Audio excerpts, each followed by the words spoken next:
Monsieur Dama, bonsoir et bienvenue à cette grande édition d'information sur la télévision Labari.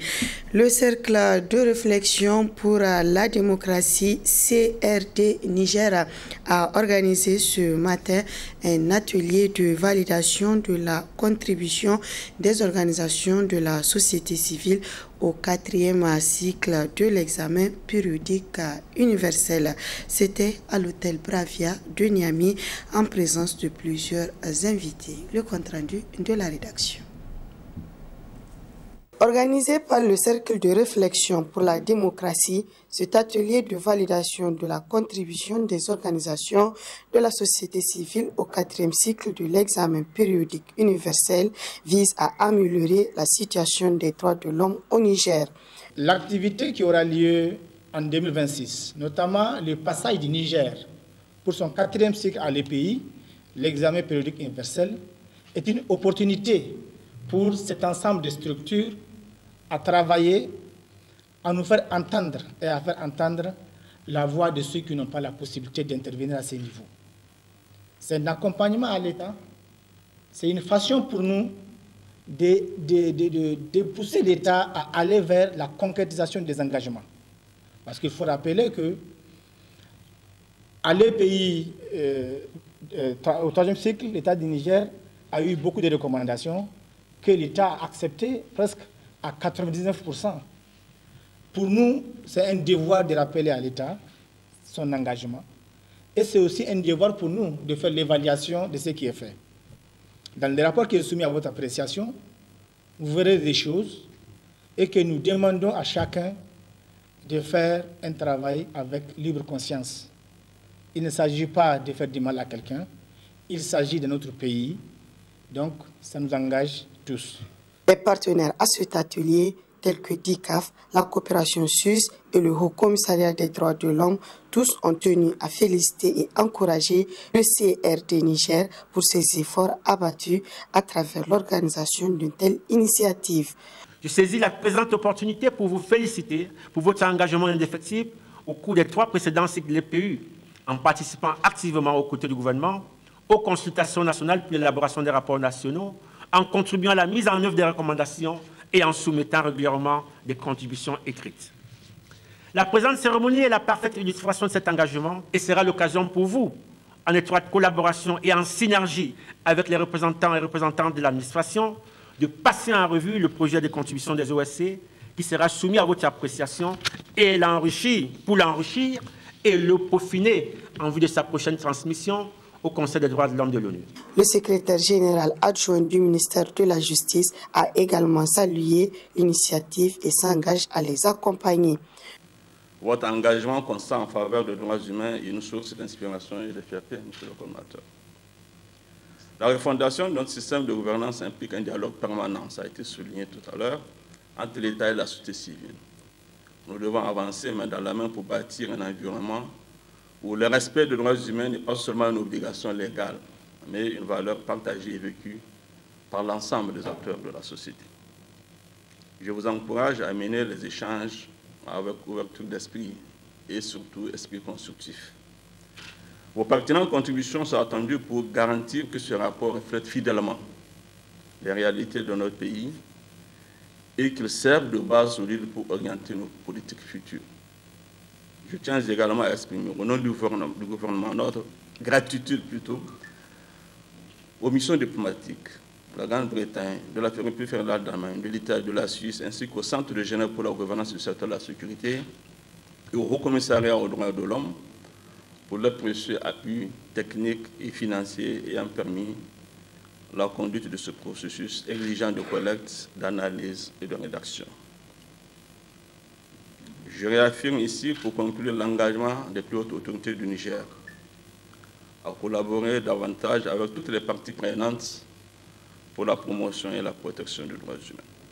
Nous avons conscience tous des défis qui demeurent, mais nous sommes résolument déterminés à œuvrer avec vous pour construire un avenir plus juste, plus équitable et puis respectueux des droits de chaque citoyen. Le haut-commissaire des Nations Unies aux droits de l'homme appelle les participants à mettre à profit ces 2 jours de travaux pour apporter les amendements nécessaires au projet de contribution à travers échanges éclairés et des propositions pertinentes qui enrichiront les informations qui sont déjà contenues.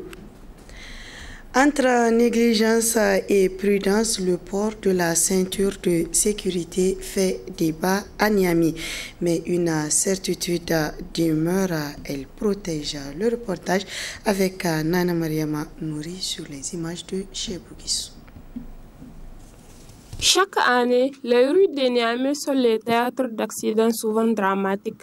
Et pourtant, un geste simple pourrait sauver des vies, le port de la ceinture de sécurité.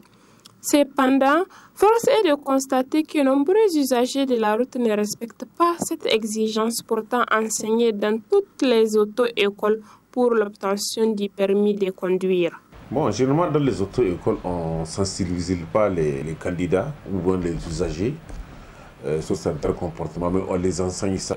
La ceinture de sécurité, ça apparaît dans le cours de la route, où il y a des questions qui sont posées par rapport à cette ceinture de sécurité qu'il faut répondre à l'examen.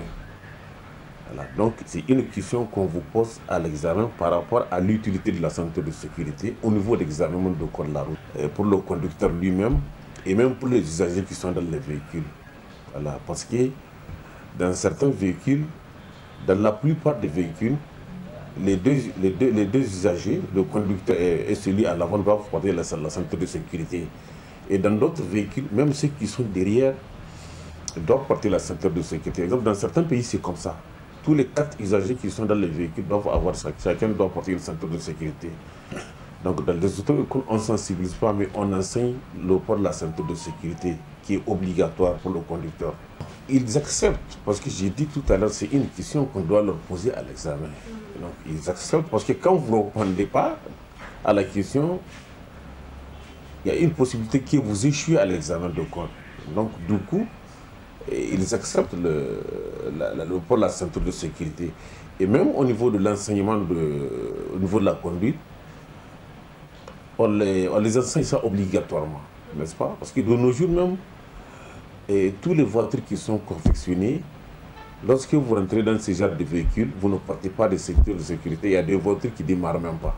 Il y a des voitures, même si vous démarrez, lorsque vous ne portez pas la ceinture de sécurité, quand vous tentez de partir, vous passez la vitesse, la vitesse ne passe pas. Vous voyez, donc d'où l'utilité de la ceinture de sécurité, qui est très utile en tout cas pour les usagers, parce que ça évite en cas d'accident que les usagers de véhicules soient injectés dehors. Mais comme nous l'enseigne une sagesse, il n'y a pas de règles sans exception. Et fort heureusement que certains mesurent l'importance du port de la ceinture de sécurité. Moi, c'est bon pour faire ça, parce que pour ma sécurité même, c'est très bon. Ce n'est pas à cause de la police. Ce n'est pas la peine même de conduire pour la police, quoi. Moi, je fais ça pour ma sécurité. Ça veut dire tout, ceinture de sécurité. C'est largement suffisant pour ceux qui comprennent. C'est que ça veut dire la ceinture de sécurité. C'est pour ma propre sécurité. Et ça, je crois que tout celui qui a passé à l'auto-école est censé de le comprendre. Vous ne pouvez pas décoller sans votre ceinture de sécurité. Et vos passagers encore. C'est au Niger, on exige pour ceux qui sont dans la cabine avancée, attachent leur ceinture de sécurité. Mais dans d'autres pays, on ne vous demande même pas. Dès que vous montez, vous tirez la ceinture. Parce que la personne sait que c'est moral. En cas d'accident, maintenant, cas d'accident où vous avez le véhicule en tonneau, et tant que vous avez la ceinture de sécurité, vous avez au moins à peu près 75% de chances de survivre. Le port de la ceinture de sécurité peut sembler un geste banal, mais il sauve des vies. À Niamey, chaque trajet devient plus sûr quand chacun pense à sa sécurité. Parlons culture, plus précisément des objets culturels typiquement nigériens qui sont délaissés de nos jours. Artisans, tout comme ceux exerçant le commerce de ces objets se plaignent de cette situation, comme vous allez le voir à travers ce reportage signé Ismaël Momoni et Nasser Seydou. Régorgeant d'énormes potentialités, le Niger est un pays riche en patrimoine culturel. Les artisans réalisent des chefs-d'œuvre qui sont des identités du Niger. Cependant, force est de constater qu'avec le modernisme caractérisé par l'importation de la culture occidentale, l'abandon de l'usage des objets importants faisant partie de notre identité, comme en témoignent ces revendeurs d'objets traditionnels.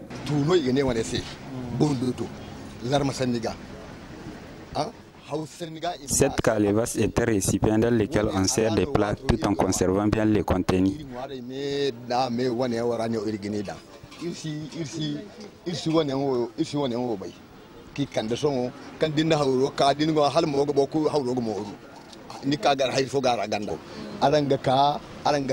Ces paniers servent à trier les grains de céréales.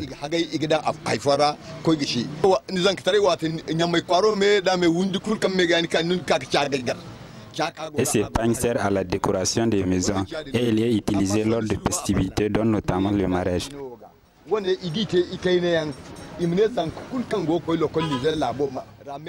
Ça aussi est un sac utilisé comme pour tout.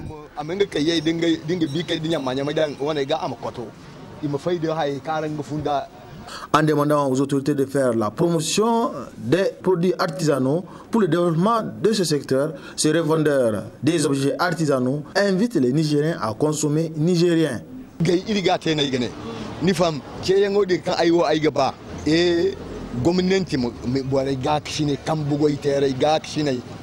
Et amma an sare no gane sensibilisation immo borey donandi haya hay parce que hay kuli bora donandi ndano im borey donandi nda hayo aran hayo ngchara wana ko ko dona ilma gabu hal amto wati kan borey kan kokor kai diandin il bandadin ga ka gan ingay wone hinno e gabay. Nous devons revenir à la source. Les autorités doivent accompagner les artisans pour valoriser ce secteur. Toutes les autres nations valorisent leur artisanat sauf au Niger, où la personne consomme étranger qu'un Nigérien. Ils s'empressent à acheter les produits venant.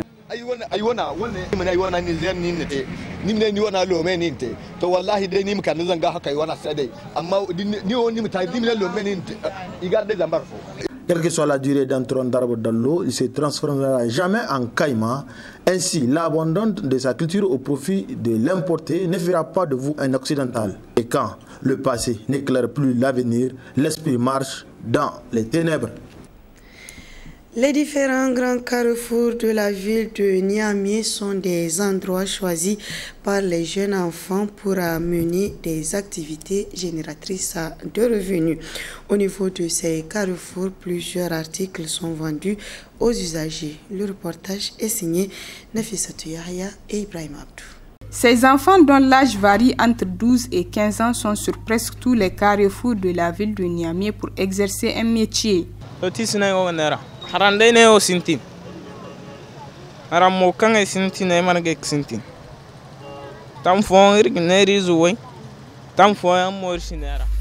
Je vends des mouchoirs. J'ai commencé ce commerce cette année. Des fois, nous gagnons un peu. J'ai été à l'école jusqu'en classe de CE1. Ça ne marchait pas et j'ai laissé pour exercer ce commerce.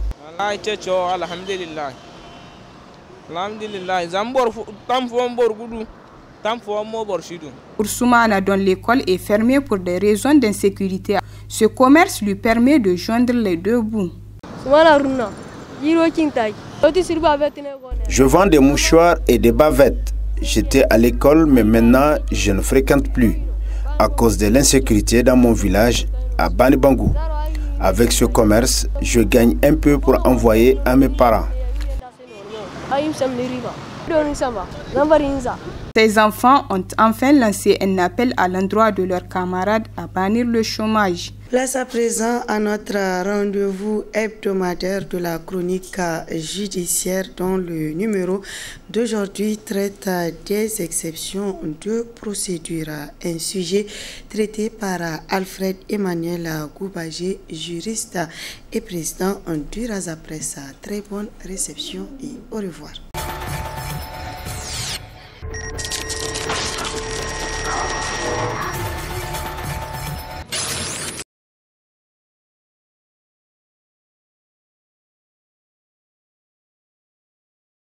Dans le cadre de la procédure en justice, le Code de procédure civile a aménagé un certain nombre de droits pour les parties, notamment ce qu'on appelle les moyens de défense. Parce que quand on vous assigne en justice, ou bien quand un adversaire porte une cause devant la justice, vous avez le droit à la défense. Et le droit à la défense vous permet de résister face à une action qui a été engagée contre vous.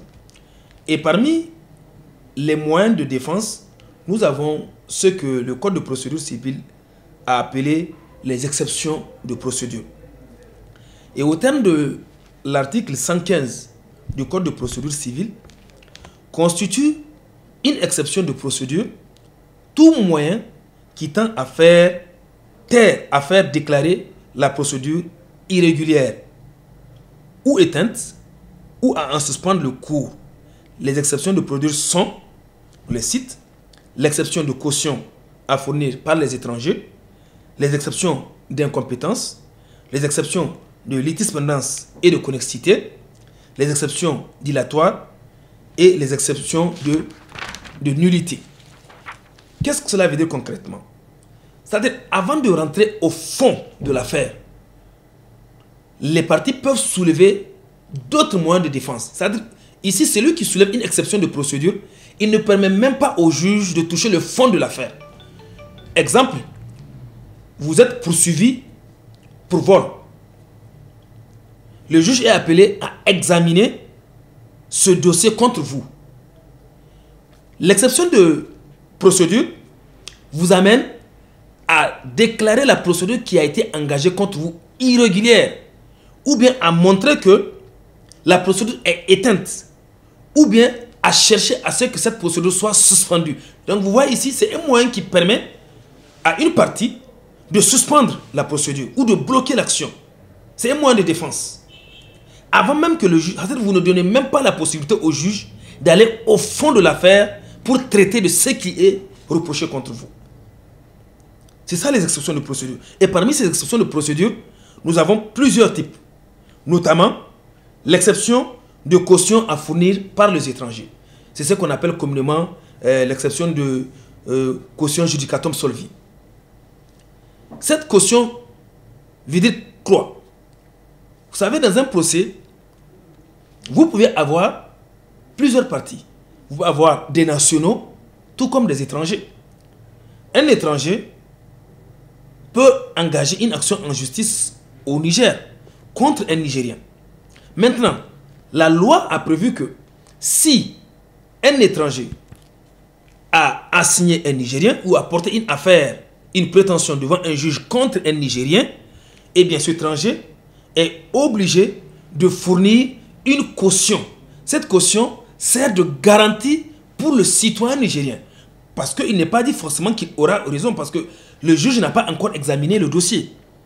Il se peut que c'est à tort qu'il ait saisi la justice. Et si cette action porte préjudice aux Nigériens, il faudrait qu'elle soit réparée. Donc c'est pour cette raison que la caution judicatum solvi est prévue. Et en fait, ce n'est pas une pratique ou bien une caution qui est prévue ici seulement au Niger. Un peu partout dans les différents pays, cette caution est prévue. Vous allez dans un autre pays, un étranger qui saisit la justice contre un national. Donc la loi oblige l'étranger en question à fournir une caution pour pouvoir garantir le national contre les préjudices que cette décision peut, ou bien cette action en justice peut lui causer. Donc c'est un principe de droit qui est appliqué partout dans les différents pays. Donc ce n'est pas seulement au Niger. Alors, donc cette caution-là permet tout simplement à un citoyen nigérien qui est engagé dans un procès contre un étranger de dire au juge: monsieur le juge, je suis d'accord avec l'action engagée contre moi, mais je demande, avant que cette cause soit engagée, ou bien avant que vous étudiez le fond du dossier, je demande, conformément à l'article 115 du Code de procédure civile, que l'étranger en question puisse verser une caution, la caution judicatum solvi, qui puisse me garantir ou bien me protéger contre les préjudices que je peux subir dans le cadre de ce dossier. Parce qu'il se peut qu'il soit débouté. Parce que le juge doit examiner le dossier pour dire cette présomption mal ou fondée en droit. On n'a pas encore l'issue de la procédure, on ne sait pas quelle décision va rendre. Donc pour protéger les intérêts de partie, le droit ouvre la partie à chaque citoyen de soulever l'exception de judicatum solvi, l'exception de caution à fournir par les étrangers. Maintenant, si l'étranger en question consigne la caution, eh bien la procédure peut continuer. Donc vous voyez ici, c'est un moyen de défense qui permet déjà, avant d'aller au fond de l'affaire, d'empêcher même son traitement tant que cette caution n'est pas versée. Ça, c'est le premier aspect des exceptions de procédure. La caution fournie par les étrangers. Maintenant, vous avez également une autre exception. L'exception d'incompétence. Une partie, certes, peut avoir le droit de saisir la justice. Mais les juges ont également des compétences. Chaque juridiction a une matière, a un domaine de compétence. Elle a non seulement une compétence d'attribution, mais également une compétence territoriale. Chaque juridiction est limitée dans l'espace.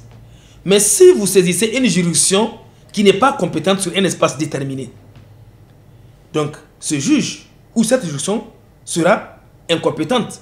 Donc vous voyez que votre adversaire dans ce procès, avant même tout examen au fond, peut soulever une exception d'incompétence de la juridiction que vous avez saisie. Je vous donne un exemple. Si en matière administrative, vous saisissez un juge civil, le juge civil n'est pas compétent, c'est le juge administratif qui est compétent qu'il faut saisir. Donc vous voyez qu'il y a une certaine incompétence de la juridiction que vous avez saisie. Alors, donc, l'adversaire peut soulever cette exception d'incompétence. Vous avez également l'exception de litispendance et de connexité. Au terme de l'article 123 du Code de procédure civile, s'il a été formé précédemment devant une autre juridiction ou devant un autre tribunal une demande ayant le même objet ou la même contestation, ou si la contestation est connexe à une cause déjà pendante devant un autre tribunal, la juridiction saisie en second lieu doit se dessaisir au profit de l'autre, soit d'office, soit à la demande de l'une des parties. Il y a litispendance dans le premier cas et connexité dans le second. Donc vous voyez, il peut y avoir ce genre de cas, des cas de litispendance et de connexité, où dans un procès, vous allez voir une même affaire ayant la même cause qui a été portée déjà devant une juridiction. Pendant qu'une juridiction est en train de traiter l'affaire, eh bien, on porte l'affaire devant une autre juridiction. Donc, ce sont autant de causes qui peuvent arriver. Donc, l'adversaire peut soulever cette exception devant le juge. Et le juge sera appelé ici à faire droit. C'est-à-dire, vous voyez ici, avant même le traitement au fond, le juge constate soit la litispendance, soit la connexité, parce que les affaires peuvent être les mêmes, elles peuvent avoir les mêmes objets, les mêmes matières, et elles sont pendantes devant le même juge. Donc là, le juge peut rejeter cette disposition. Et la loi dit, le juge doit se dessaisir au profit de l'autre juridiction saisie premièrement. Ça, c'est également une exception de procédure. Vous avez également l'exception dilatoire. L'exception dilatoire ici, au terme de l'article 129, c'est celle par laquelle le juge doit suspendre l'instance lorsque la partie qui le demande jouit soit d'un délai pour faire inventaire et délibérer, soit d'un bénéfice de discussion ou de division, soit de quelque autre délai d'attente en vertu de la loi. Le bénéficiaire d'un délai pour faire inventaire et délibérer peut ne proposer ces autres exceptions qu'après l'expiration de ce délai. Vous êtes dans un procès et que vous estimez que vous devez appeler une autre partie dans le procès. Vous pouvez demander au juge de vous appeler et de vous accorder un délai afin de faire intervenir une tierce personne, aussi peut-être un appelé en garantie. Généralement, je prends un exemple. Vous avez contracté une dette qui est garantie par une autre partie. Et vous êtes poursuivi pour le remboursement de cette dette.